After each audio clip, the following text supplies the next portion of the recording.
The Velveteen Rabbit. A soft and fluffy Velveteen Rabbit lived in a toy box in a boy's room. Each day, the boy opened the toy box and picked up Velveteen Rabbit, and Velveteen Rabbit was happy. Then newer, brighter toys came into the toy box. They had special tricks.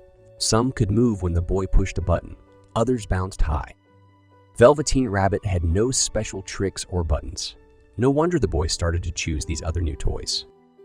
At night, when the toys were back all in the toy box, the other toys talked with pride about the fine things they could do. Velveteen Rabbit was quiet. There was not much to say. Only one other toy in the toy box was like Velveteen Rabbit. Cowboy Horse was also a soft, fluffy toy, but he was old. Most of his hair was worn away. Cowboy Horse said to Velveteen Rabbit, "Soft toys like us are really the lucky ones. We get loved the most, and when soft toys get loved and loved, we can become real." "What is real?" said Velveteen Rabbit. "Being real is the best," said Cowboy Horse. "You can move when you want to move. When you are real, if you are loved, you can show your love back." One day, Nana, who took care of the boy, flew open the lid of the toy box. She said in a busy tone, "Oh dear, that walking doggy is missing. I must find something else for the boy." In a second, Velveteen Rabbit was plopped down onto the bed with the boy. This began another happy time for Velveteen Rabbit. Each night, the boy would hold Velveteen Rabbit close in his arms. In the morning, the boy would show Velveteen Rabbit how to make rabbit holes under the sheets.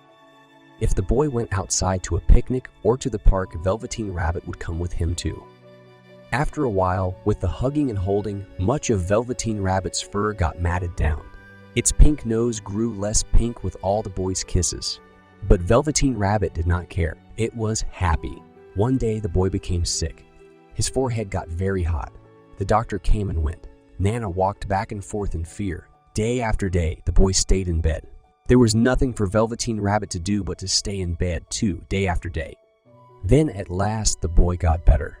Such joy in the house. The doctor said the boy must go to the shore. How wonderful, thought Velveteen Rabbit. Many times the boy had talked happily about the shore and told of its white sands and big blue ocean. "What about this old bunny?" Nana asked the doctor. "That old thing," said the doctor. "It's full of scarlet fever germs. Burn it at once. Get him a new bunny." So Velveteen Rabbit was thrown into a sack along with the boy's bed sheets and old clothes and a lot of junk. The sack was carried to the backyard. The gardener was told to burn the whole thing. But the gardener was too busy with picking the beans and peas before nightfall, so he left the sack behind.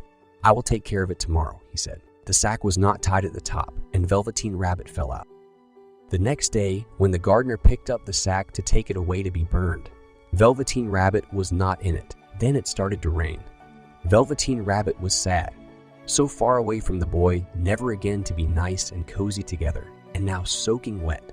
A tear fell from Velveteen Rabbit's eye over his cheek. It plopped onto the grass. All at once, at the spot where the tear fell, a flower grew up. Then the bud of the flower opened. A tiny fairy. "Little Rabbit," said the fairy, "do you know who I am?" "I wish I did," said Velveteen Rabbit. "I am the fairy that takes care of toys that are well loved," said the fairy. By then, Velveteen Rabbit was shabby and gray. The boy had loved off all of its whiskers.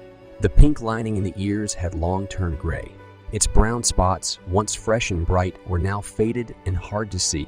"It is time now for me to make you real," said the fairy. "I think I remember real," said Velveteen Rabbit. Now, what was it Cowboy Horse had said? Ah yes, when you are real, you can move when you want to move. If you are loved, you can love back. With one touch of the fairy's wand, Velveteen Rabbit felt different, tickly. All of a sudden, each one of its two legs sewn together tight could move. A fly landed on Velveteen Rabbit's head and it was itchy. As quick as a wink, that foot was up at the Velveteen Rabbit's head to scratch it off. "So this is being real. I can move when I want to move. I will show you some new friends," said the fairy. And the fairy took Velveteen Rabbit where several rabbits ran and hopped about. Soon they were all great friends. Time went by. The boy was back from the shore. He was all better now. One day, the boy went to the backyard to play. From the trees nearby, a few rabbits hopped out. One rabbit was brown all over, and another one was all white. A third rabbit had brown spots. Most of them faded. That one hopped the closest to the boy.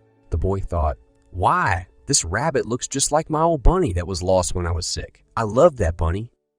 What he didn't know was that it was his very own bunny, come back to see the boy, for he was the reason the Velveteen Rabbit had become real.